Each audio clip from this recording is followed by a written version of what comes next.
ಆರಂಭ ಮಾಡೋಣವಾ? ನೀವು ಮಾಡಿದ್ದರೆ ನಾನು ಹೇಗ್ರಿ ಮಾಡಲಿ? ನೀವು ಮಾಡುತ್ತಿದ್ದೀರಿ ಆರಂಭವನ್ನು. ಈಗ ಮಾಡೋದಕ್ಕೆ ಅನುಮತಿ ಕೊಟ್ಟಿದ್ದೀರಾ? ಎಲ್ಲರೂ ದೊಡ್ಡವರು. ವಿಘ್ನರಾಜ ವಿಶುದ್ಧವಾಣಿ ವಿಶಿಷ್ಟ ವಿಷ್ಣು ವಿಶೇಷ ಶಂಕರ. ವಾಯು ಜಲ ಗಗನ ಅನಲ ಅಣು ಓಂಕಾರ ಬ್ರಹ್ಮಾಂಡ ಆದಿಮಧ್ಯ ಅಂತದ ವ್ಯಾಪ್ತಕ್ಕೆ ಸಚ್ಚಿತ್ ಆನಂದ ಆತ್ಮಜ್ಞಾನಕ್ಕೆ ರೂಪು ನೂರರ ಶುದ್ಧ ಚೈತನ್ಯಕ್ಕೆ ನಮೋ ನಮಃ. ಯಾರಪ್ಪ ಮಾತಾಡ್ತಾ ಇದ್ದೀರಲ್ಲಿ? ನಾನು ಮಾತಾಡ್ತಾಯಿದ್ದೆ. ಶೋಕ ಅನ್ನುವುದು ಜಗತ್ತಿನಲ್ಲಿ ಉಂಟು. ಆ ಶೋಕ ಇರಕೂಡದಾದರೆ ಯಾರಿರಬೇಕು? ಶೋಕ ಇರಬಾರದಾದರೆ ಯಾರಿರಬೇಕು? ಅಶೋಕ ಇರಬೇಕು. ಆ ಅಶೋಕ್ ಕುಲಕರ್ಣಿ ಇಲ್ಲಿದ್ದಾರೆ. ಆ ಅಶೋಕ್ ಕುಲಕರ್ಣಿಯವರು ನನ್ನ ಹತ್ರ ಮಾತನಾಡಿದರು, ಇಲ್ಲಿಗೆ ಆಹ್ವಾನಿಸಿದರು. ಅದಕ್ಕಾಗಿ ನಿಮಗೆ ಕೃತಜ್ಞತೆ ಕುಲಕರ್ಣಿಯವರು. ಮೃತ್ಯುವಿನ ಹತ್ತಿರ ಗುದ್ದಾಡಿ ಮೃತ್ಯುಂಜಯರಾಗಿ ಬಂದಿರತಕ್ಕಂಥವರು ನಿಮ್ಮ ಸನ್ಮಾನ್ಯ ಕೃಷ್ಣಮೂರ್ತಿಗಳು. ನೀವೆಲ್ಲ ಯಾರು ಗೊತ್ತೇನ್ರಿ? ನೀವೆಲ್ಲ ಸಿಂಹಿಣಿಯರು.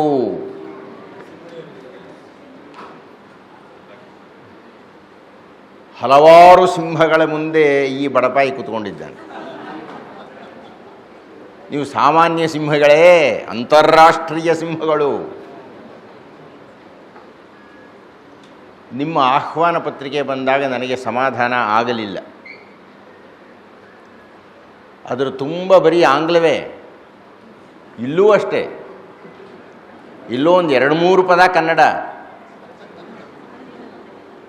ನೀವೇನು ಇಂಗ್ಲೆಂಡಿನಿಂದ ಉದುರಿ ಬಂದಿದ್ದೀರೋ,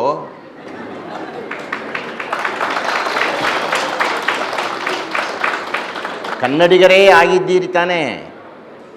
ಪಾಪ ಮಾತಾಡೋದೆಲ್ಲ ಕನ್ನಡವೇ. ಆದರೆ ಆಂಗ್ಲದ ಪ್ರದರ್ಶನ, ನಿಮ್ಮ ಆಹ್ವಾನ ಪತ್ರಿಕೆ ನನಗೆ ಇಷ್ಟ ಆಗಲಿಲ್ಲ ಖಂಡಿತ. ಆದರೆ 2 ಪದ ಕನ್ನಡ. ಇಷ್ಟೊಂದು ನೀವು ಚಪ್ಪಾಳೆ ಹೊಡೀತಾ ಇದ್ದೀರಿ ಅಂದರೆ ಕನಿಷ್ಠ ಮುಂದಿನ ವರ್ಷದಲ್ಲಿಯಾದರೂ ಅದು ಕನ್ನಡದಲ್ಲಿ ಮುದ್ರಣ ಆಗಬೇಕು ಅಂತ ನಾನು ಪ್ರಾರ್ಥನೆ ಮಾಡ್ತೀನಿ.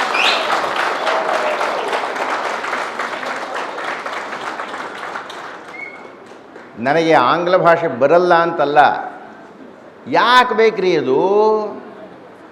ಯಾಕೆ ಬೇಕಾಗಿದೆ ಆಂಗ್ಲ ಭಾಷೆ ನಿಮಗೆ? ಶಾಸ್ತ್ರೀಯವಾಗಿ ಹೇಳ್ತಾ ಇದ್ದೀನಿ, ಕೇಳಿಸ್ಕೊಳ್ಳಿ.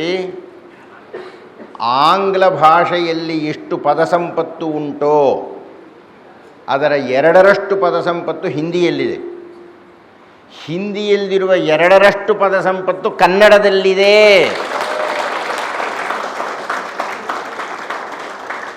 ಮತ್ತು ಇಷ್ಟು ಚಪ್ಪಾಳೆ ಹೊಡೆದು ಆಂಗ್ಲದಲ್ಲೇ ಮುದ್ರಣ ಮಾಡ್ತಾ ಇದ್ದೀರಲ್ಲ ಪ್ರತಿ ಸಲ ನೀವು. ಏನಮ್ಮ? ಕನ್ನಡ ಹಾಲು ಕುಡೀರಿ, ನೀರು ಕುಡೀರಿ, ಪಾಯಸನೂ ಕುಡೀರಿ.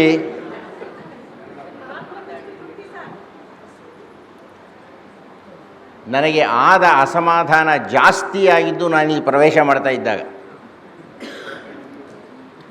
ನಾನು ಕೇಳಿಸ್ಕೊಳ್ತಿದ್ದೀನಿ, ಯಾರೋ ಆಂಗ್ಲದಲ್ಲೇ ಮಾತಾಡ್ತಾ ಇದ್ದಾರೆ.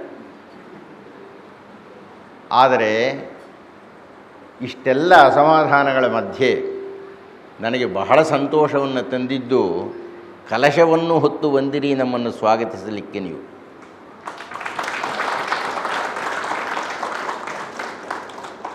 ಅಂತೂ ಸ್ವಲ್ಪ ಜೀವವಂತಪ್ಪ ಅಂದ್ಕೊಂಡೆ ನಾನು. ಕಲಶ ಕನ್ನಡಿಯನ್ನು ನೋಡಿ ಸ್ವಾಗತಿಸಿದೆ. ಇಲ್ಲಿಗೆ ಬಂದ ಮೇಲೆ ಇದರ ಅಲಂಕಾರವನ್ನೆಲ್ಲ ನೋಡಿದೆ. ಭಾಳ ಚೆನ್ನಾಗಿ ಮಾಡಿದ್ದೀರಿ, ಭಾಳ ಸೊಗಸಾಗಿದೆ, ಚಿತ್ತಾಕರ್ಷಕವಾಗಿದೆ, ಭಾಳ ಚೆನ್ನಾಗಿ ಏರ್ಪಡಿಸಿದ್ದೀರಿ ಸನ್ಮಾನ್ಯ ಕೃಷ್ಣಮೂರ್ತಿಗಳೇ.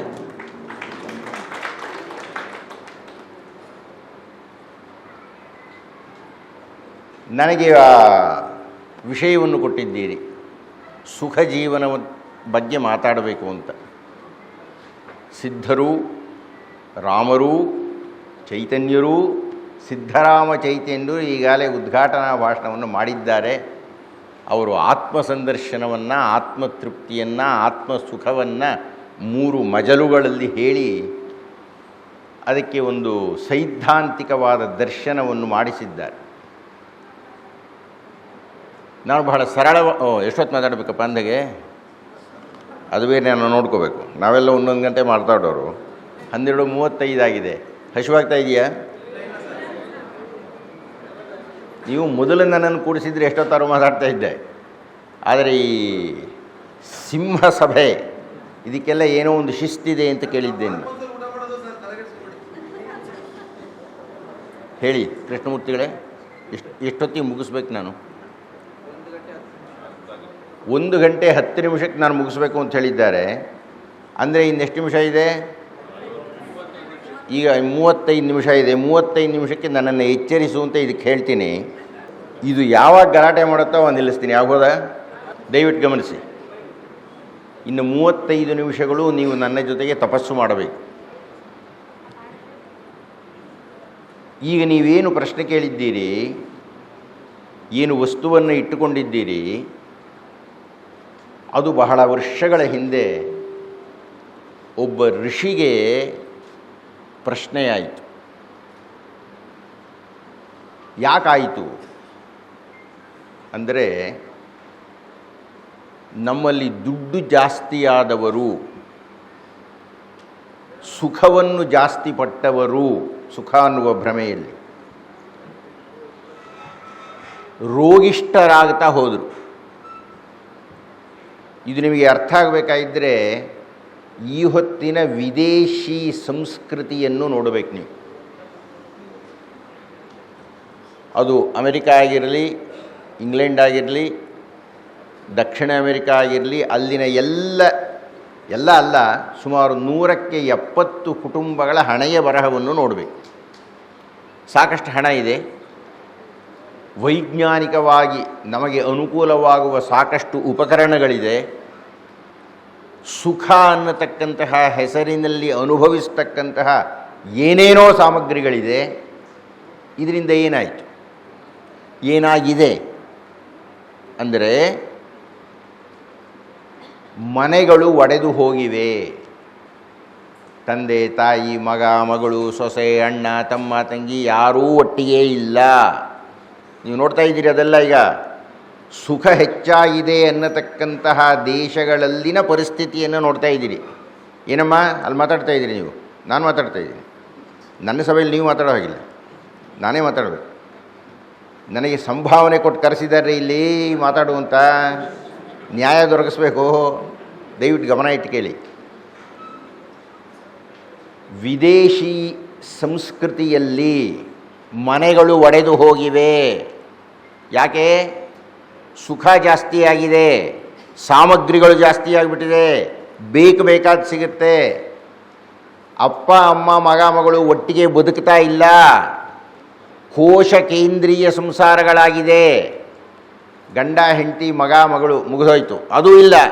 ಗಂಡ ಹೆಂಡತಿ ಅದೂ ಇಲ್ಲ. ಆ ಗಂಡನ ಯಾವುದೋ ಹೆಂಡತಿ, ಈ ಹೆಂಡತಿಗೆ ಯಾವುದೋ ಗಂಡ. ಹಾಸ್ಯವಾಗಿ ಹೇಳ್ತಾ ಇಲ್ಲ ನಾನು. ವಿಚ್ಛೇದನಗಳು ಲೆಕ್ಕವಿಲ್ಲ. ನಮ್ಮ ಬೆಂಗಳೂರಿನ ಮೇಲೆ ಅದರ ಪ್ರಭಾವ ಆಯಿತು. ಬೆಂಗಳೂರಿನಲ್ಲಿ ಇದು ಯಾರಾದರೂ ವಕೀಲರುಗಳಿದ್ದರೆ ಗೊತ್ತಾಗುತ್ತೆ. ಸುಮಾರೊಂದು 30 ಇಲ್ಲೇ ಇದ್ದಾರೆ ವಕೀಲರು. 30-35 ವರ್ಷಗಳ ಹಿಂದೆ ನಿಮ್ಮ ಜಿಲ್ಲಾ ಗವರ್ನರ್ ವಕೀಲರೇ ತಾನೆ. 30-35 ವರ್ಷಗಳ ಹಿಂದೆ ಏನಮ್ಮ, ಇಡೀ ವರ್ಷದಲ್ಲಿ ವಿಚ್ಛೇದನ ಅನ್ನತಕ್ಕಂಥದ್ದಕ್ಕೆ ಒಂದು 10-20 ಬರ್ತಾಯಿತ್ತು. ಈ ಹೊತ್ತು ವಿಚ್ಛೇದನಗಳನ್ನು ಚರ್ಚೆ ಮಾಡೋದಕ್ಕೆ 2 ಕೋರ್ಟ್ಗಳಿದೆ ಪ್ರತಿನಿತ್ಯ. ಯಾವುದರ ಪ್ರಭಾವ ಅದು? ನಮ್ಮಲ್ಲಿ ತಂದೆ ತಾಯಿಗಳಿಗೆ ಗೌರವ ಕೊಡ್ತಾ ಇದ್ವಿ. ಅಜ್ಜ ಅನ್ನೋರೋ ಅಜ್ಜಿ ಅನ್ನೋರೋ ಮನೆಯಲ್ಲಿರ್ತಿದ್ರು, ನಮ್ಮ ಜ್ಞಾಪಕ ಇದೆ. ಇವತ್ತಿನ ದಿವಸ ಇಲ್ಲ, ಎಲ್ಲ ವೃದ್ಧಾಶ್ರಮಗಳು, ಅನಾಥಾಶ್ರಮಗಳು. ನಾಚಿಕೆ ಇಲ್ಲದೆ, ಮರ್ಯಾದೆ ಇಲ್ಲದೆ, ಋಣ ಪರಿಹಾರ ಮಾಡೋಕ್ಕಾಗದೆ ನಮ್ಮ ತಂದೆ ತಾಯಿಗಳನ್ನ, ಅಜ್ಜಂದ್ರನ್ನ ಮೂಲೆಗುಂಪು ಮಾಡ್ತೀವಿ ನಾವು. ಮನೇಲಿ ಗಂಡ ಹೆಂಡತಿ ಮಾತ್ರ ಇರೋಣ ಅಂದ್ಕೊಳ್ತೀವಿ. ಯಾವ ಸೀಮೆ ಸುಖನ್ರಿ ಇದು? ಈ ಹೊತ್ತಿನ ಪರಿಸ್ಥಿತಿ. ನಾವು ಹಾಗೆ ಇದ್ದರೆ, ಅದನ್ನೇ ಸುಖ ಅನ್ನುವ ಕಲ್ಪನೆಯಲ್ಲಿದ್ದರೆ, ಬಹುಶಃ ನಿಮ್ಮ ಮೊಮ್ಮಕ್ಕಳ ಕಾಲಕ್ಕೆ ಅಪ್ಪ ಅಮ್ಮನ ಜೊತೆಗಿರೋದಿಲ್ಲ. ಏಕಾಂಗಿ ಪಿಶಾಚಿಗಳಾಗಿ ಬದುಕುತ್ತೇವೆ. ಇದು ಒಂದು ಕಾಲದಲ್ಲಿ ಭಾರತದಲ್ಲಿ ಬಹಳ ತೀವ್ರವಾಗಿ ಬಾಧಿಸಿತು. ಒಂದು ಕಾಲದಲ್ಲಿ ಆಗ ಒಬ್ಬ ಋಷಿ ತಪಸ್ಸು ಮಾಡಿದ. ಸುಖ ಜೀವನ ಅನ್ನುವುದು ಬೇಕಾಗಿದ್ದರೆ ಏನು ಮಾಡಬೇಕು? ಜನರಿಗೆ ಎರಡು ತರಹದ ವ್ಯಾಧಿಗಳಿದೆ. ಒಂದು ದೈಹಿಕ ವ್ಯಾಧಿ, ಇನ್ನೊಂದು ಮಾನಸಿಕ ವ್ಯಾಧಿ. ಎರಡು ತರಹದ ರೋಗಗಳಿವೆ ಇವು. ಮನಸ್ಸಿನ ರೋಗ ಜಾಸ್ತಿ ಆದರೆ ಅವನು ತಾನೇ ದೊಡ್ಡವನು ಅಂತಾನೆ, ಮಿಕ್ಕವರನ್ನೆಲ್ಲ ಕಾಲು ಕೆಳಗೆ ಹಾಕೊಂಡು ತುಳಿತಾನೆ. ಚೀನಾನೋ ಪಾಕಿಸ್ತಾನವೋ ಅಮೆರಿಕವೋ ಮಾಡ್ತಾ ಇರತಕ್ಕಂಥ ಕೃತ್ಯಗಳು ಹಣದಲ್ಲಾಗಲಿ, ಯಂತ್ರದಲ್ಲಾಗಲಿ, ವಿದ್ಯೆಯಲ್ಲಾಗಲಿ, ಉಪಕರಣಗಳಲ್ಲಾಗಲಿ, ವ್ಯಾಪಾರಿ ವಸ್ತುಗಳಲ್ಲಾಗಲಿ ಪ್ರಪಂಚದ ಬೇರೆ ರಾಷ್ಟ್ರಗಳ ಮೇಲೆ ತಮ್ಮ ವಾಮಪಾದವನ್ನು ಊರಿ ತಾವು ದೊಡ್ಡವರು ಅಂತ ಮೆರೀತಾರೆ. ನಾವು ಹಾಗಿಲ್ಲ, ನಾವು ತಟಸ್ಥರು. ಇನ್ನೊಂದು ದೈಹಿಕವಾದ ರೋಗ ಇಡೀ ಪ್ರಪಂಚವನ್ನು ಆವರಿಸಿದೆ, ಭಾರತನೂ ಆವರಿಸ್ತಾ ಇದೆ. ಏನು? ಏನನ್ನು ಊಟ ಮಾಡಬಾರದೋ ಅದನ್ನು ಊಟ ಮಾಡುವುದು, ಏನನ್ನು ಕುಡಿಯಬಾರದೋ ಅದನ್ನು ಕುಡಿಯುವುದು. ಹಾಳು ಊಟವನ್ನು ಮಾಡುವುದರಿಂದ ಹೃದಯ ಹಾಳಾಗಿ ಹೊಟ್ಟೆ ಹಾಳಾಗುತ್ತೆ. ಏನು ಕುಡಿಯಬಾರದೋ ಅದನ್ನು ಕುಡಿಯೋದ್ರಿಂದ ಪಿತ್ತಕೋಶ ಹಾಳಾಗುತ್ತೆ. ಹೃದಯ ಹಾಗೂ ಪಿತ್ತಕೋಶವನ್ನು ಹಾಳು ಮಾಡಿಕೊಂಡಿರತಕ್ಕಂಥದ್ದು ಪ್ರಪಂಚದ ಮುಂದುವರಿದ ರಾಷ್ಟ್ರಗಳ ದುಸ್ಥಿತಿ ಇವತ್ತು. ಭಾರತಕ್ಕೂ ಅದು ತಟ್ಟಿದೆ, ಭಾರತವನ್ನು ಆವರಿಸ್ತಾ ಇದೆ. ಒಂದು ಕಾಲದಲ್ಲಿತ್ತು ಅಂತ ಹೇಳ್ತೇನೆ ನಿಮಗೆ. ಆಗ ಈ ಋಷಿ ಕುಳಿತುಕೊಂಡು ತಪಸ್ಸು ಮಾಡಿದ. ಈ ರೋಗ ಪರಿಹಾರ ಆಗಬೇಕಾಗಿದ್ದರೆ, ವ್ಯಾಧಿ ಹೋಗಬೇಕಾಗಿದ್ದರೆ, ಸುಖ ಸಿಗಬೇಕಾಗಿದ್ದರೆ ಏನು ಮಾಡಬೇಕು? ಏನು ಮಾಡಬೇಕು? ತಪಸ್ಸು ಮಾಡ್ತಾ ಇದ್ದಾನೆ. ತಪಸ್ಸು ಮಾಡ್ತಾ ಇದ್ದಾಗ ಪ್ರತಿನಿತ್ಯ ಬೆಳಗ್ಗೆ ಎದ್ದು ತಪಸ್ಸನ್ನು ಆರಂಭ ಮಾಡುವ ಮುನ್ನ ಒಂದು ಬೊಗಸೆ ನೀರು ತಗೊಂಡು ಅದನ್ನು ದೈವಕ್ಕೆ ಹೀಗೆ ಅರ್ಪಣೆ ಮಾಡ್ತಾನೆ. ಇದನ್ನು ತರ್ಪಣ ಕೊಡೋದು ಅಂತ. ಅಯ್ಯ ದೈವ, ನಾನು ನಿನಗೇನು ಕೊಡಲಿ, ನೀನು ಕೊಟ್ಟರು ನೀರೇ ನಿನಗೊಂದು ಬೊಗಸೆ ಕೊಡ್ತೀನಿ. ಪ್ರತಿನಿತ್ಯ ಹೀಗೆ ತಪಸ್ಸು ಮಾಡ್ತಾ ಇದ್ದ. ಗಮನ ಇಟ್ಟು ಕೇಳಿ ಮುಂದಿನ ವಿಷಯಗಳನ್ನು.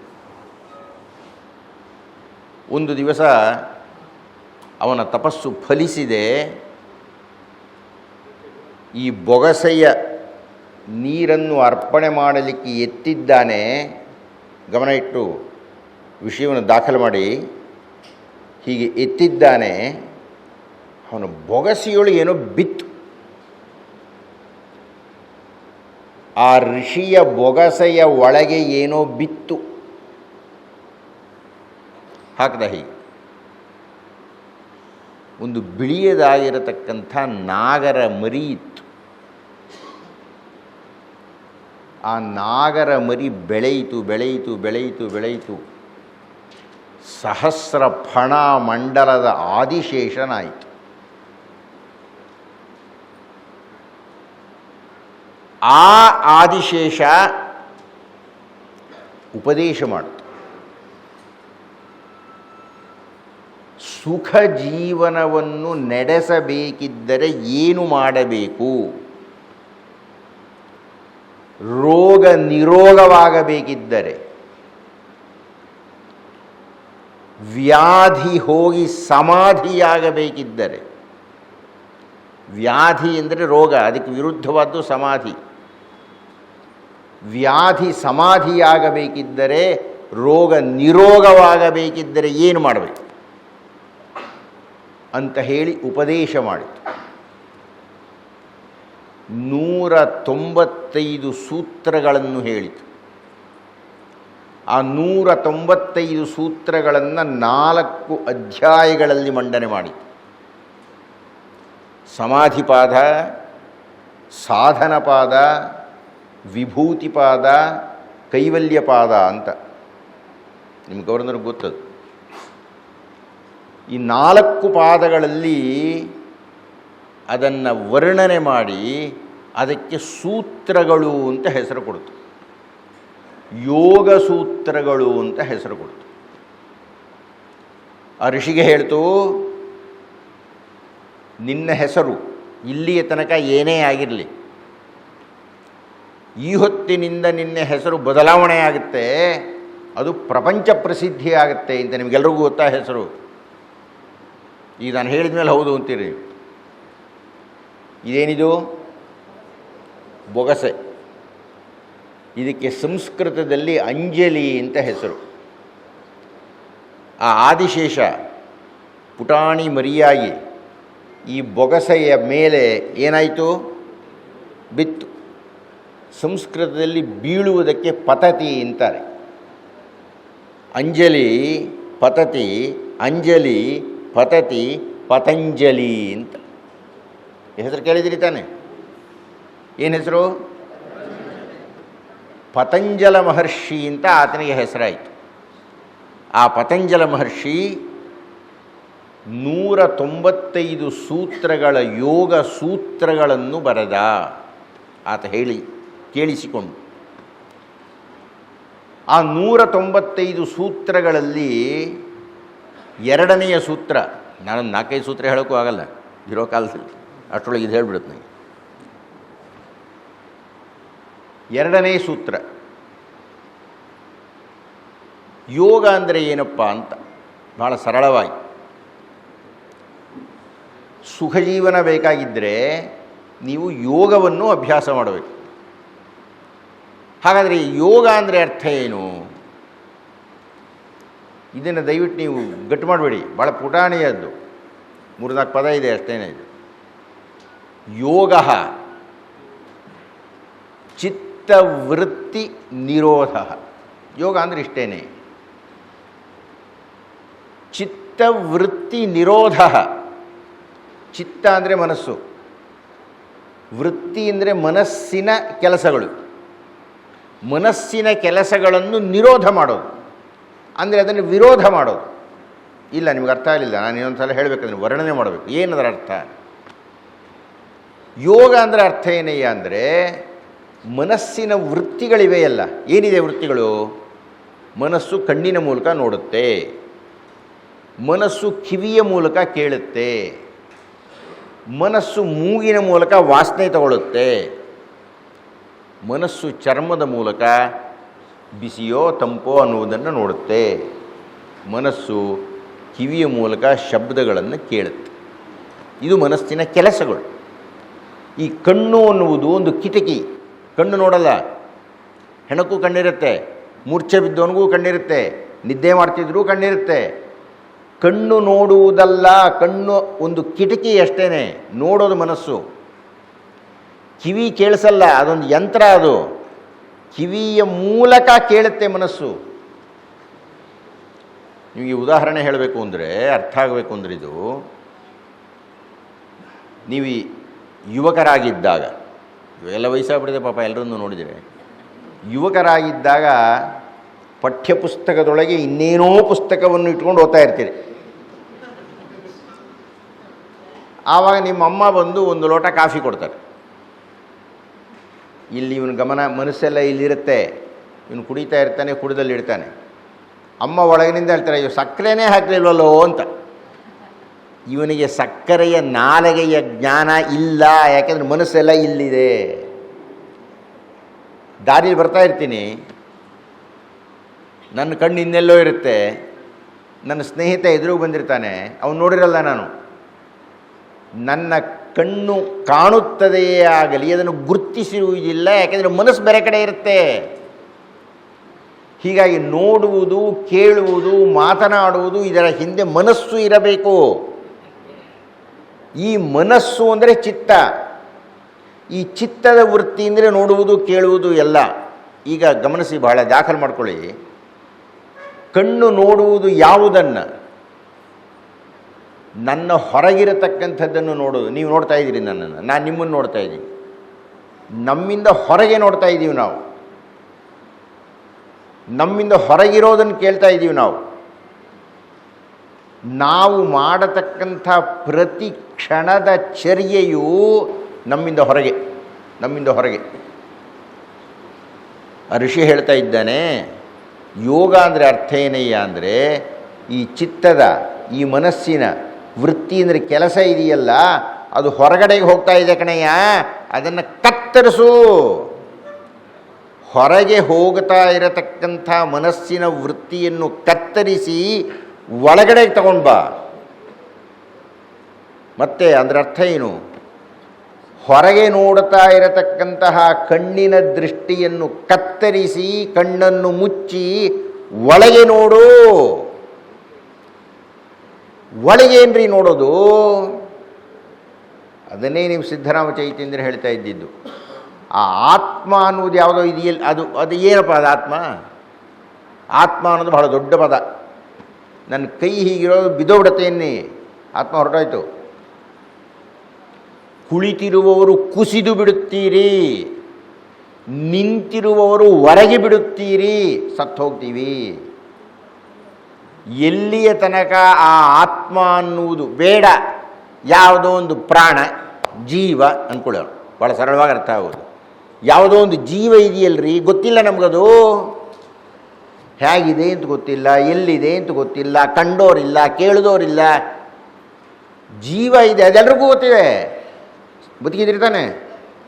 ನಾವೆಲ್ಲ ಬದುಕಿದ್ದೀವಿ ಎನ್ನುವುದು ಗೊತ್ತಿದೆ, ಆದರೆ ಹೇಗೆ ಗೊತ್ತಿಲ್ಲ. ಅದು ಯಾವ ಆತ್ಮ ಅನ್ನೋದು ಗೊತ್ತಿಲ್ಲ. ನಿಮಗೆ ಅದು ಗೊತ್ತಾಗಬೇಕಿದ್ದರೆ, ನಿಮಗೆ ಆತ್ಮದರ್ಶನವಾಗಬೇಕಿದ್ದರೆ ಹೊರಗೆ ನೋಡೋದನ್ನು ನಿಲ್ಲಿಸಿ ಸ್ವಲ್ಪ ಒಳಗಡೆ ನೋಡ್ರಿ.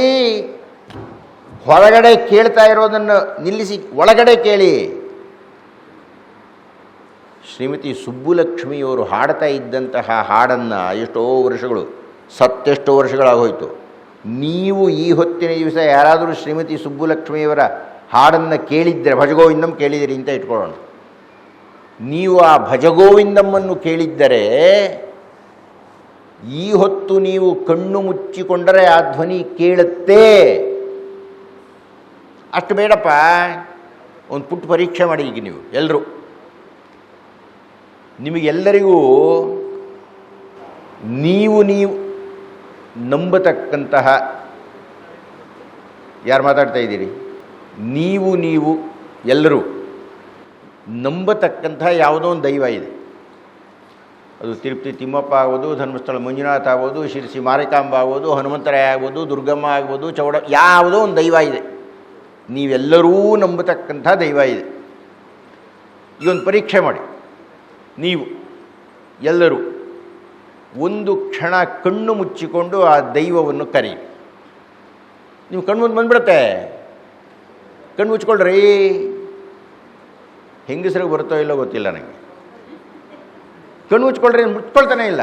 ದಯವಿಟ್ಟು ಮುಚ್ಕೊಳ್ಳಿ ಕಣ್ಣನ್ನು ಒಂದು ಕ್ಷಣ, ಒಂದು ನಿಮಿಷ ಕಣ್ಣು ಮುಚ್ಚಿ ನಿಮ್ಮ ದೈವವನ್ನು ನೆನಪಿಸಿಕೊಳ್ಳಿ. ಕಣ್ಣು ಮುಂದೆ ಅದು ಬರುತ್ತೆ, ಈಗ ಬರಬೇಕು. ನೀವು ಪೂಜಿಸುವ, ನಂಬುವ ದೈವ ನಿಮ್ಮ ಕಣ್ಣು ಮುಂದೆ ಬರುತ್ತದೆ. ನೀವು ಕರೆದರೆ ಆ ಚಿತ್ರ ಕಾಣುತ್ತೆ. ಕಾಣಲೇಬೇಕು. ಕಾಣ್ತೇನ್ರಿ? ಯಾರು ಕಂಡಿದ್ದೀರಿ ಅವ್ರ ಕೈ ಎತ್ತಿ. ಪರವಾಗಿಲ್ಲ, ಅರ್ಧಕ್ಕಿಂತ ಜಾಸ್ತಿ ಎತ್ತಿದ್ದಾರೆ. ನಿಮ್ಮಲ್ಲಿ ಯಾರಾದರೂ ಕಾಣ್ತಾ? ನಿಮ್ಮ ದೈವ ನೀವು ಇಷ್ಟಪಟ್ಟಿದ್ದು? ಓ, ವೇದಿಕೆ ಮೇಲವ್ರಿಗೆ ಯಾರಿಗೂ ಕಂಡಿಲ್ಲ, ಮುಂದಿರೋರಿಗೆ ಕಂಡಿದೆ. ಅಂದರೆ ಅಲ್ಲ, ಸ್ವಲ್ಪ ತೀವ್ರವಾಗಿ ಕರೆದರೆ ಎಲ್ರಿಗೂ ಕಂಡೇ ಕಾಣುತ್ತೆ. ಎಂದೋ ಎಲ್ಲೋ ಯಾವಾಗಲೋ ಕಂಡಿದ್ದಂಥ ದೈವವನ್ನು ಕ್ಷಣ ಮಾತ್ರದಲ್ಲಿ ನೀವು ಕಣ್ಣು ಮುಂದೆ ಕಾಣಲಿಕ್ಕೆ ಸಾಧ್ಯ ಆಗತ್ತಲ್ರಿ. ಅಂಥದ್ದು ಒಂದು ಗಂಟೆ ಕೂತ್ಕೊಂಡ್ಬಿಟ್ರೆ, ದಿವಸಗಳು ಕೂತ್ಕೊಂಡ್ಬಿಟ್ರೆ, ಅದನ್ನೇ ತಪಸ್ಸು ಅನ್ನೋದು. ಹಾಗೆ ನೀವು ಮಾಡಿದರೆ ಈ ಆತ್ಮವನ್ನು ನೀವು ನೋಡಬಹುದು. ಹಾಗೆ ನೋಡಿದಾಗ ಏನಪ್ಪ ಆಗುತ್ತೆ? ಅದನ್ನೇ ಯೋಗ ಅಂತ ಕರೀತೀವಿ ಅಂತ ಹೇಳಿದರು ಪತಂಜಲಿಗಳು.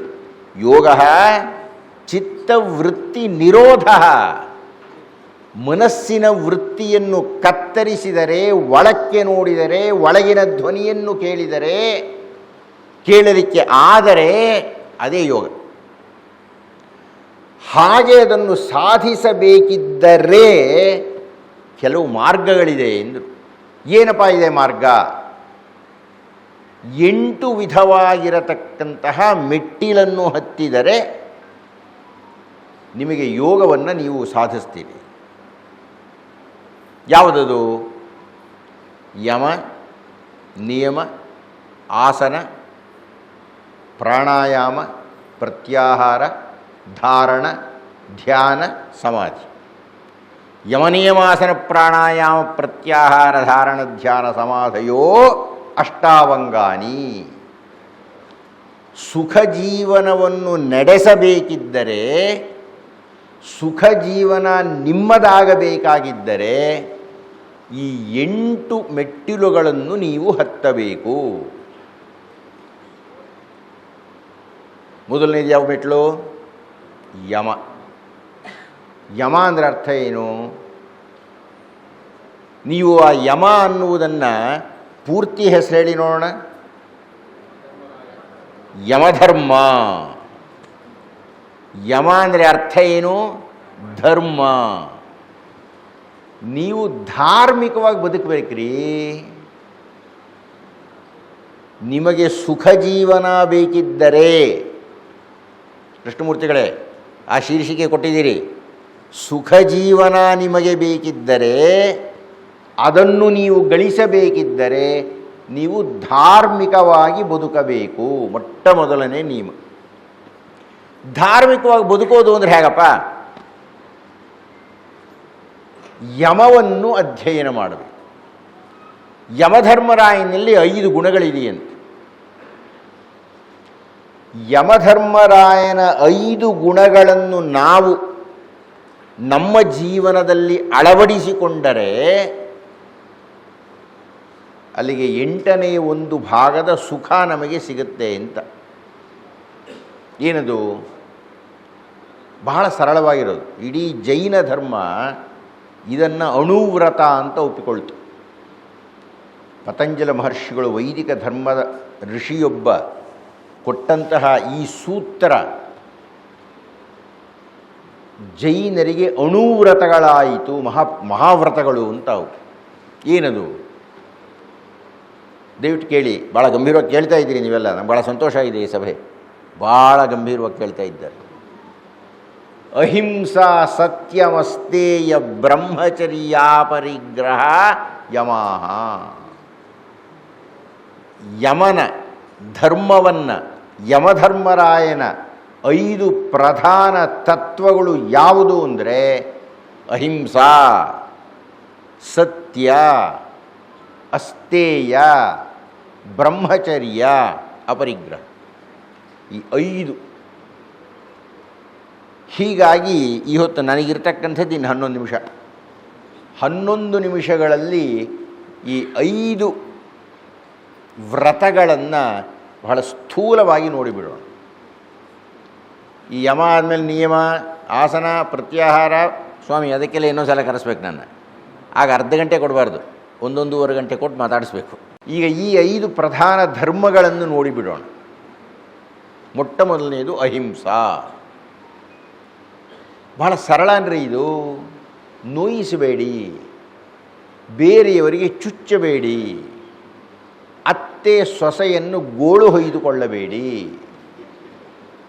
ಈ ಸೊಸೆ ಏನು ಮಾಡ್ತಾಳೆ? ನಮ್ಮತ್ತೆ ಹಾಗೆ ಮಾಡಿದ್ಲು ಅಂತ ಇವಳು ಸೊಸೆ ಆಗೋ ತನಕ ಕಾಯ್ತಾ ಇರ್ತಾಳೆ. ಅವಳು ಸೊಸೆಯನ್ನು ಗೋಳು ಹೊಯ್ಕೊಳ್ತೀನಿ ಅಂತಂತ. ಎಲ್ಲೋ ಒಂದು ಕಡೆ ಅದು ಕತ್ತರಿಸಬೇಕು. ಬೇರೆಯವರನ್ನು ಚುಚ್ಚುವುದು ಮನಸ್ಸಿನಲ್ಲಿ. ಹೊಡೆಯೋದು ಬಡಿಯೋದು ಬೇರೆ. ಭಾಳ ಚೆನ್ನಾಗಿ ತಂದೆ ನಿಮ್ಮ ಮನೆಯಿಂದ ಅಂತ ಶುರು ಮಾಡೋದು. ಇಲ್ಲ ಅದೆಲ್ಲ ಆಗಲ್ಲಮ್ಮೋ ಅಂತ ಅನ್ನೋದು. ಈ ಮನೆ ಪದ್ಧತಿಯೇ ಬೇರೆ ಅನ್ನೋದು. ಅಂತೂ ತಂದೆ, ತಾಯಿ, ಅಕ್ಕ, ಅಮ್ಮ, ಬಂಧುಗಳನ್ನೆಲ್ಲ ಬಿಟ್ಟು ಬಂದಂತಹ ಹೆಣ್ಣು ಗಂಡನ ಮನೆಗೆ ಬರ್ತಿದ್ದಾಗೇನೆ ಅಲ್ಲಿ ಆ ಅತ್ತೆಯ ದಬ್ಬಾಳಿಕೆ, ಅಥವಾ ಒಬ್ಬ ಉಪಾಧ್ಯಾಯ ತನ್ನ ಮುಂದೆ ಕುಳಿತಿರತಕ್ಕಂಥ ಶಿಷ್ಯನ ಮೇಲೆ ತನ್ನ ತಲೆಯಲ್ಲಿರೋದನ್ನು ಏನೇನೋ ತುಂಬತಕ್ಕಂಥದ್ದು, ಅವನ ಜಾತಿಯನ್ನು, ಅವನ ಧರ್ಮವನ್ನು, ಅವನ ಅಪೇಕ್ಷೆಯನ್ನು, ಅವನ ವಿರೋಧವನ್ನು ಎಲ್ಲ ಇವನಿಗೆ ತುಂಬೋದು ಅಲ್ಲ. ಹಾಗೆ ತುಂಬ ಅವನ್ನ ಹಾಳು ಮಾಡಬಾರ್ದು, ಅವನಿಗೆ ಹಿಂಸೆಯನ್ನು ಕೊಡಬಾರದು. ಅಥವಾ ಜಾಗತಿಕ ಯುದ್ಧಗಳು ಈಗ ನಡೀತಾ ಇದೆಯಲ್ಲ, ಯುದ್ಧಗಳಿಂದ ಹತ್ಯೆ ಮುಕ್ತಾಯವೇ ಆಗೋಯ್ತು. ಕತ್ತಿಯನ್ನು ಹಿಡಿದು ಕತ್ತರಿಸುವವನನ್ನು ಕತ್ತರಿಸುವವನು ಮತ್ತೊಬ್ಬನಿದ್ದಾನೆ. ನಮಗೆ ಜೀವನದ ಬೆಲೆ ಗೊತ್ತಿಲ್ಲ, ಹೆಣ ಬಿದ್ದಿರುತ್ತೆ, ನಾವು ಹೆಣವಾಗಬೇಕ್ರಿ. ಆ ಕ್ಷಣದಲ್ಲಿ ಮುಗ್ದೇ ಹೋಯ್ತು. ನಾನು ಹೆಣವಾಗಲಿಕ್ಕೆ ಸಿದ್ಧ ಇದ್ದೀನ? ಬೇರೆಯವನಿಗೆ ನಾನು ಏನು ನೋವನ್ನು ಉಂಟು ಮಾಡ್ತಾ ಇದ್ದೇನೋ ಆ ನೋವು ನನಗೇ ಆಗತ್ತೆ ಅಂದ್ಕೊಂಡಾಗ ನಾನು ಆ ನೋವನ್ನು ಮಾಡಬಾರ್ದು. ಅಹಿಂಸೆಯ ಉಗಮ ಎಲ್ಲಿ ಆಗತ್ತೆ ಅಂದರೆ, ನಾನು ಯಾರಿಗೆ ಹಿಂಸೆ ಮಾಡುತ್ತಿದ್ದೇನೋ ಆ ಸ್ಥಿತಿಯಲ್ಲಿ ನಾನು ಇರುವುದು. ನನಗೆ ಸಾವಿನ ನೋವು ಗೊತ್ತಾದಾಗ, ಅಂದರೆ ನಾನು ಸಾಯಬಾರದು ಅಂತ ಅಂದ್ಕೊಂಡ್ರೆ ಯಾರು ಸಿದ್ಧ ಇದ್ದೀರಿ ಸಾಯಲಿಕ್ಕಿಲ್ಲಿ? ಆದಷ್ಟು ಸಾವನ್ನು ಮುಂದಕ್ಕೆ ಹಾಕ್ತೀವಿ ನಾವು, ಸಾವು ಆಗಬಾರದು ಅಂತ ನೋಡ್ತೀವಿ. ನಾವು ಸಾಯಲಿಕ್ಕೆ ಸಿದ್ಧ ಇಲ್ಲ ಅಂದಾಗ ಬೇರೆಯವನ್ನು ಹೇಗೆ ಸಾಯಿಸ್ತೀವಿ ನಾವು? ನಮಗೆ ಆ ಪ್ರಕೃತಿಯ ನಿಯಮ ಗೊತ್ತಾ ನಿಮಗೆ? ಪ್ರಕೃತಿಯ ಬಹುದೊಡ್ಡ ನಿಯಮ ಏನು ಅಂದರೆ, ನಾವು ಏನನ್ನು ಕೊಡುತ್ತೇವೋ ಅದು 10ರಷ್ಟು ಬಂದುಬಿಡುತ್ತೆ ನಾವು ವಾಪಸ್ಸು. ನೀವು ಒಳ್ಳೆಯದನ್ನು ಕೊಟ್ಟರೆ ನಿಮಗೆ ಒಳ್ಳೆಯದು ಬರುತ್ತೆ. ಒಂದು ಪುಟಾಣಿ ಉದಾಹರಣೆ ನೋಡಿ, ಗಮನಿಸಿ. ಇವಾಗ ನಾನೊಂದು ಕೆಲಸ ಮಾಡ್ತೀನಿ, ನೀವೇನು ಮಾಡ್ತೀರಿ ಅಂತ ನೋಡಿ. ನಾನು ನಿಮ್ಮನ್ನೆಲ್ಲ ನೋಡಿ ನೀವು ಪ್ರತಿಕ್ರಿಯೆ ಕೊಡಬೇಕು, ಸುಮ್ಮನೆ ಕೂತ್ಕೊಂಡಿರೋದಲ್ಲ. ಗಣಪತಿ ಕೂತಾಗೆ ಈಗ ನಾನೊಂದು ಕ್ರಿಯೆ ಮಾಡ್ತೀನಿ, ಅದಕ್ಕೆ ನೀವೊಂದು ಪ್ರತಿಕ್ರಿಯೆ ಕೊಡಬೇಕು. ಆಗೋದಾ? ಈಗ ನೋಡಿ, ಇದು ಪ್ರಕೃತಿ. ನಮಸ್ಕಾರ. ಅಯ್ಯೋ ಎಷ್ಟು ಜನ ಹೇಳ್ಬಿಟ್ರಿ. ಅದ್ರ ಬದಲು ನಾನು ಅಂದರೆ ಅಲ್ಲಿ ಎಲ್ಲ ಹೇಳ್ಬಿಡ್ತೀನಿ. ನಾವೆಲ್ಲರೂ ನಮಸ್ಕಾರ ಅಂತ ಬದುಕಬೇಕಾ ಅಂತ ಅನ್ಬೇಕಾ? ಅಯ್ಯ ಎಂದೊಡೆ ಸ್ವರ್ಗ, ಎಲ್ಲವೋ ನರಕ. ನಿಮಗೆ ಸ್ವರ್ಗ ಬೇಕಾ ನರಕ ಬೇಕಾ? ಅಹಿಂಸೆ ಅನ್ನತಕ್ಕಂಥದ್ದು ಮೊಟ್ಟ ಮೊದಲನೆಯದು. ನಾನು ಸುಖವಾಗಿರಬೇಕಿದ್ದರೆ ನಿಮ್ಮನ್ನು ಸುಖವಾಗಿರಲಿಕ್ಕೆ ಬಿಡಬೇಕು. ಎರಡನೆಯದು ಸತ್ಯ. ನನಗೆ ಗೊತ್ತೇ ಇಲ್ಲ ಯಾಕೆ ನಾವು ಸುಳ್ಳು ಹೇಳ್ತೀವಿ ಅಂತ. ಅದು ಯಾಕೋ ಸುಳ್ಳು ಹೇಳ್ತೀವಿ ರೀ, ಕಾರಣವೇ ಇಲ್ಲದೆ ಸುಳ್ಳು ಹೇಳ್ತೀವಿ ನಾವು. ಅಪ್ಪಂದ್ರೆ ಕಲಿಸ್ತಾರೆ ಮಕ್ಕಳಿಗೆ ಇದನ್ನು. ಸಾಮಾನ್ಯವಾಗಿ ನನಗೆ ನೆನಪಿದೆ, ಯಾರೋ ಬರ್ತಾರೆ ಮನೆಗೆ, ಮನೇಲಿ ಇಲ್ಲ ಅಂತ ಹೇಳ್ಬಿಡು ಅಂದ್ಬಿಡ್ತಾರೆ. ಅಲ್ಲಿಂದ ಶುರುವಾಯಿತು ಸುಳ್ಳು. ಗೊತ್ತಿಲ್ಲ, ತಪ್ಪಿಸ್ಕೊಳ್ಳೋಕೆ ಹೇಳ್ತಾರೋ ಜಾರ್ಕೊಳ್ಳೋಕೆ ಹೇಳ್ತಾರೋ, ಅಂತೂ ಅಪ್ಪನಿಂದ ಮಕ್ಕಳಿಗೆ ಮನೆಯಲ್ಲಿ ಇಲ್ಲ ಅನ್ನುವ ಸುಳ್ಳು ಉಪದೇಶ ಕೊಡಲ್ಪಡುತ್ತೆ. ಅಲ್ಲಿಂದ ನಾವು ಮುಂದುವರ್ಸ್ಕೊಂಡು ಬಂದುಬಿಡ್ತೀವಿ. ಯಾಕೆ ಸುಳ್ಳು ಹೇಳ್ತೀವಿ ಅಂತ ಗೊತ್ತೇ ಇಲ್ಲ ನನಗೆ, ಈ ಕ್ಷಣಕ್ಕೂ ಗೊತ್ತಿಲ್ಲ ನನಗೆ. ಇದ್ದಿದ್ದನ್ನು ಇದ್ದಾಗೆ ಹೇಳೋಕೇನಪ್ಪ. ಈಗ ಯಾರೋ ಸಾಲ ಕೇಳ್ತಾರೆ ನಿಮ್ಮನ್ನು, ನಿಮಗೆ ಸಾಲ ಕೊಡೋಕ್ಕೆ ಇಷ್ಟ ಇಲ್ಲ ಅನ್ನಿ, ಆವಾಗ ನಾನು ಸಾಲ ಕೊಡಲ್ಲಯ್ಯ ಅನ್ನಿ, ನೀವೇನು ಮಾಡ್ತೀರಿ? ನನ್ನ ಹತ್ರಲೇ ದುಡ್ಡಿಲ್ಲ ಅಂದ್ಬಿಡ್ತೀವಿ. ಆವಾಗ ಲಕ್ಷ್ಮಿ ಏನು ಮಾಡ್ತಾಳೆ? ದುಡ್ಡಿಲ್ಲದೆ ಮಾಡಿಬಿಡ್ತಾಳೆ. ಸುಳ್ಳು ಯಾಕ್ರಿ ಹೇಳಬೇಕು?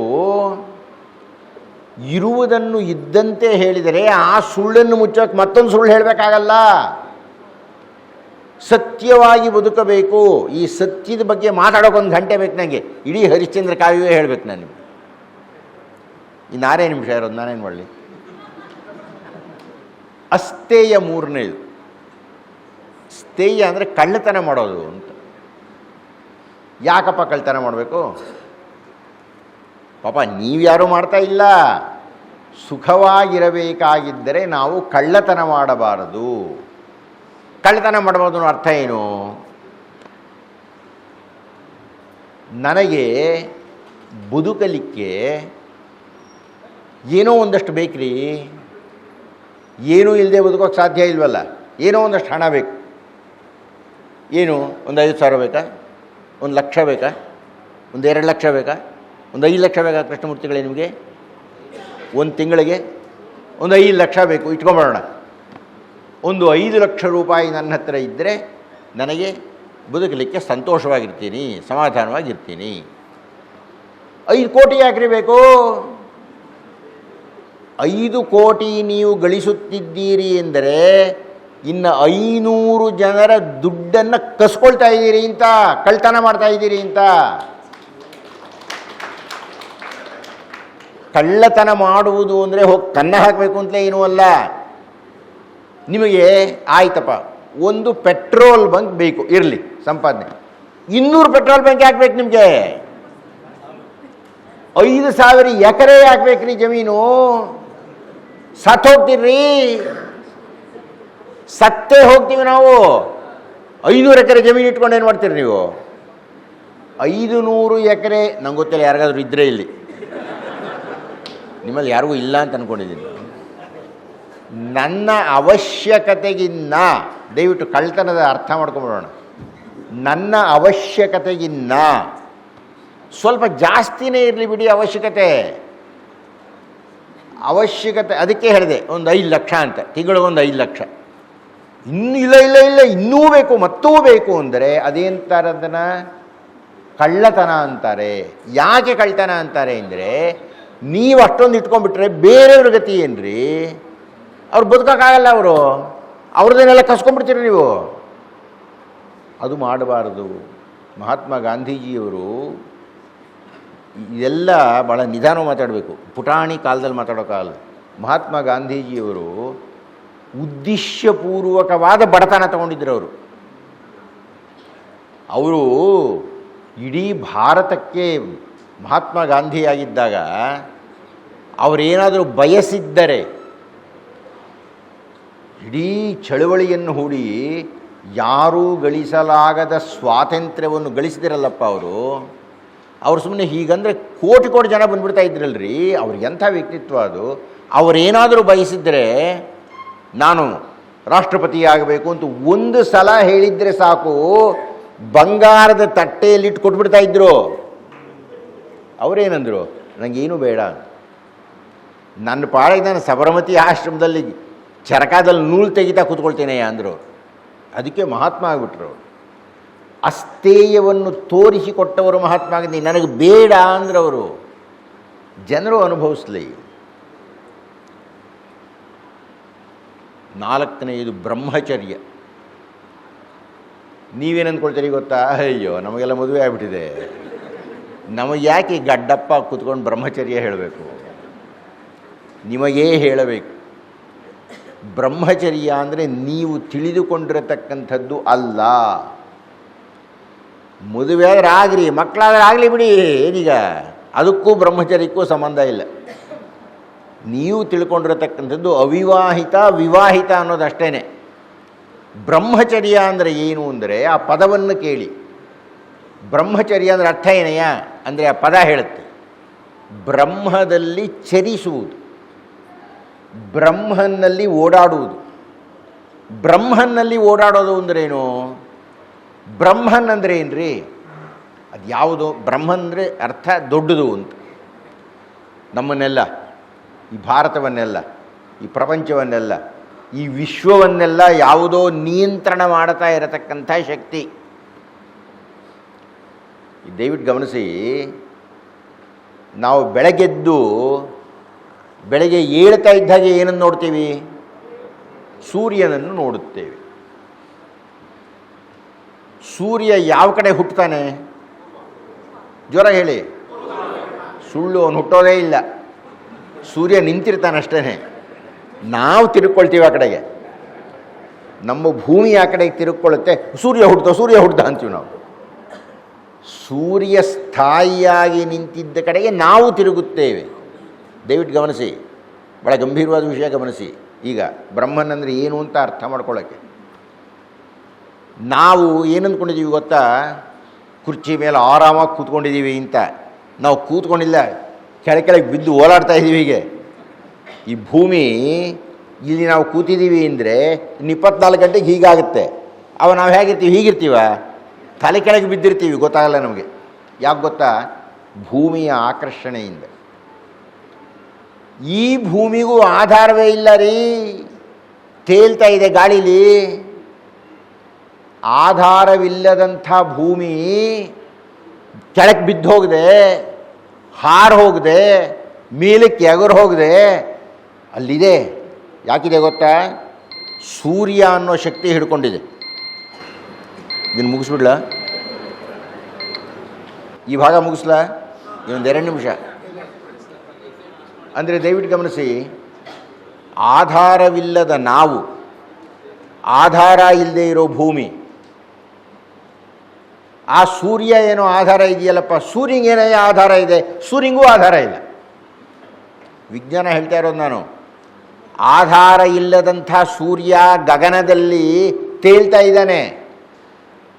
ಆಧಾರ ಇಲ್ಲದೆ ಇರೋ ಸೂರ್ಯ, ಆಧಾರ ಇಲ್ಲದೆ ಇರೋ ಭೂಮಿ, ಆಧಾರ ಇಲ್ಲದೆ ಇರೋ ನಾನು, ಎಲ್ಲವೂ ಸುವ್ಯವಸ್ಥಿತವಾಗಿದೆ. ಆಧಾರ ಇಲ್ಲದೆ ಇರತಕ್ಕಂಥ ಭೂಮಿ ಸರಿಯಾಗಿ 24 ಗಂಟೆಗಳಿಗೆ ಸರಿಯಾಗಿ ತಿರುಗುತ್ತೆ ಸೂರ್ಯನ ಕಡೆಗೆ. ಬರೀ ತಿರುಗೋದಷ್ಟೇ ಅಲ್ಲ, ಈ ಭೂಮಿ ಆ ಸೂರ್ಯನ ಸುತ್ತಲೂ ಸುತ್ತುತ್ತೆ ಸುತ್ತುತ್ತೆ ಸುತ್ತುತ್ತೆ ಸುತ್ತುತ್ತೆ 365 ದಿವಸಗಳಲ್ಲಿ ಇಲ್ಲೇ ಬಂದುಬಿಡುತ್ತೆ. ಯಾವ ಶಕ್ತಿ ಅದು? ಭೂಮಿಯನ್ನು ನಿಲ್ಲಿಸಿದ ಶಕ್ತಿ, ಸೂರ್ಯನನ್ನು ಹಿಡಿದು ನಿಲ್ಲಿಸಿದ ಶಕ್ತಿ ಯಾವುದಯ್ಯ ಅದು? ಅದೊಂದು ಬೃಹತ್ ಶಕ್ತಿ, ಗೊತ್ತಿಲ್ಲ ನಮಗೆ. ಅದನ್ನೇ ಬ್ರಹ್ಮನ್ ಅಂತ ಹೇಳಿದರು. ಆ ಶಕ್ತಿಯಲ್ಲಿ ನಂಬಿಕೆ ಇಟ್ಟವರನ್ನು ಆಸ್ತಿಕರು ಅಂದರು. ಅಸ್ತು, ಹೌದು ಹೌದು ಹೌದು, ನಾವೆಲ್ಲರೂ ಆಸ್ತಿಕರೇ. ಭಾರತದಲ್ಲಿ 100ಕ್ಕೆ 99 ಜನ ಆಸ್ತಿಕರು, ಯಾರೋ ಒಬ್ಬರಿದ್ದಾರೆ ಇರಲಿ ಬಿಡಿ. 99 ಮಂದಿ ಬ್ರಹ್ಮನ್ ಅನ್ನುವುದನ್ನು ನಂಬುತ್ತಾರೆ. ಆ ಬ್ರಹ್ಮನ್ ಅನ್ನೋದನ್ನು ಏನಾದರೂ ಕರೀರಿ ನೀವು, ವಿಷ್ಣು ಅಂತೀರಾ, ಶಿವ ಅಂತೀರಾ, ದುರ್ಗಾ ಅಂತೀರಾ, ಹನುಮಂತ ಅಂತೀರಾ, ಮಾರಮ್ಮ ಅಂತೀರಾ, ಏನಾದರೂ ಕರೀರಿ. ಇಂದ್ರಂ ಮಿತ್ರಂ ವರುಣಂ ಅಗ್ನಿಂ ಮಾಹುಹು ಅಥೋ ದಿವ್ಯ ಸಸುಪರ್ಣೋ ಗರುತ್ಮಾನ್ ಏಕಂ ಸತ್ ವಿಪ್ರಾಬಹುಧಾ ವದಂತಿ. ಸತ್ಯ ಅನ್ನೋದೊಂದೇ ಕಣಯ್ಯ. ಆ ಬ್ರಹ್ಮನಲ್ಲಿ ಯಾರು ನಂಬಿಕೆ ಇಟ್ಟು ಓಡಾಡುತ್ತಾರೋ ಅವರು ಬ್ರಹ್ಮಚಾರಿಗಳು. ಇದಕ್ಕೊಂದು ದೊಡ್ಡ ಕಥೆ ಹೇಳಬೇಕು. ಕಥೆ ಹೇಳೋ ಕಾಲ ಇಲ್ಲ, ಊಟ ಮಾಡಬೇಕು. ಆದ್ದರಿಂದ ಬ್ರಹ್ಮಚರ್ಯ ನಿಲ್ಲಿಸೋಣ. 5ನೇದು ಅಪರಿಗ್ರಹ ಅಂತ. ಪರಿಗ್ರಹ ಅಂದರೆ ಇಸ್ಕೊಳ್ಳೋದು, ಅಪರಿಗ್ರಹ ಅಂದರೆ ತಗೊಳ್ಳದೇ ಇರೋದು ಅಂತ. ಸುಮ್ಮನೆ ದುಡ್ಡು ಮುಟ್ಟೋ ಹಾಗಿಲ್ಲ. ನಾನು ಉಪನ್ಯಾಸ ಕೊಟ್ಟರೆ ಮಾತ್ರವೇ ನನಗೆ ದುಡ್ಡು ತಗೊಳ್ಳೋ ಅಧಿಕಾರ ಇದೆ. ಇಲ್ಲದ್ರೆ ನೀವು ಹಾಕಿ ಹೂನಾರನ್ನು ತಗೊಳ್ಳೋ ಹಾಗಿಲ್ಲ ನಾನು. ಅಪರಿಗ್ರಹ ವ್ರತ ಅಂದರೆ ನಾನು ಮಾಡದ ಕೆಲಸಕ್ಕೆ ನಾನು ತೆಗೆದುಕೊಳ್ಳಬಾರದು ಏನನ್ನು ಅಂತ. ಆದರೆ ನಾವೇನು ಮಾಡ್ತೀವಿ ಗೊತ್ತಾ? ಕೆಲಸಗಳನ್ನು ಮಾಡುತ್ತಾ ಸರ್ಕಾರ ಕೊಟ್ಟುವ ಸಂಬಳವನ್ನೂ ತೆಗೆದುಕೊಳ್ಳುತ್ತಾ ಅಪರಿಗ್ರಹ ಅಂಥೇಳಿ ದುಡ್ಡನ್ನೂ ಲಂಚವನ್ನೂ ತೆಗೆದುಕೊಳ್ಳುತ್ತೇವೆ. ಅದನ್ನು ಮಾಡಬಾರ್ದು. ನೀವು ಶ್ರಮವಹಿಸಿ ಮಾಡಿದ ಕೆಲಸಕ್ಕೆ ಮಾತ್ರವೇ ದುಡ್ಡು ತಗೋಬೇಕಾಗಲಿ, ಲಂಚ ತಗೋಬಾರ್ದು. ಅದು ಅಪರಿಗ್ರಹ. ಆತ್ಮೀಯರೇ, ಈ 5 ಧರ್ಮಗಳನ್ನು ಪಾಲಿಸಿದರೆ ನಿಮಗೆ ಸುಖ ಜೀವನ ಸಿಗುತ್ತೆ. ಎಷ್ಟು ಸುಖ ಜೀವನ ಸಿಗುತ್ತೆ? 8ನೇ 1 ಭಾಗ ಸಿಗುತ್ತೆ. ಇನ್ನೂ 7 ಭಾಗಗಳು ನೀವು ಗೊತ್ತು ಮಾಡ್ಕೋಬೇಕಾದ್ರೆ ಏನು ಮಾಡಬೇಕು? ಕೃಷ್ಣಮೂರ್ತಿಗಳಿಗೆ ಹೇಳಬೇಕು, ಅಶೋಕ್ ಕುಲಕರ್ಣಿಗೆ ಹೇಳಬೇಕು. ಏನಂತ ಹೇಳಬೇಕು? ಆ ಗಡ್ಡೋನು ಇನ್ನೊಂದು ಸಲ ಕರೆಸು, 1.5 ಗಂಟೆ ಮಾತಾಡಲಿ, ಉಳಿದಿದ್ದನ್ನು ಹೇಳಲಿ. ಆಗ್ಬೋದಾ? ನಮಸ್ಕಾರ.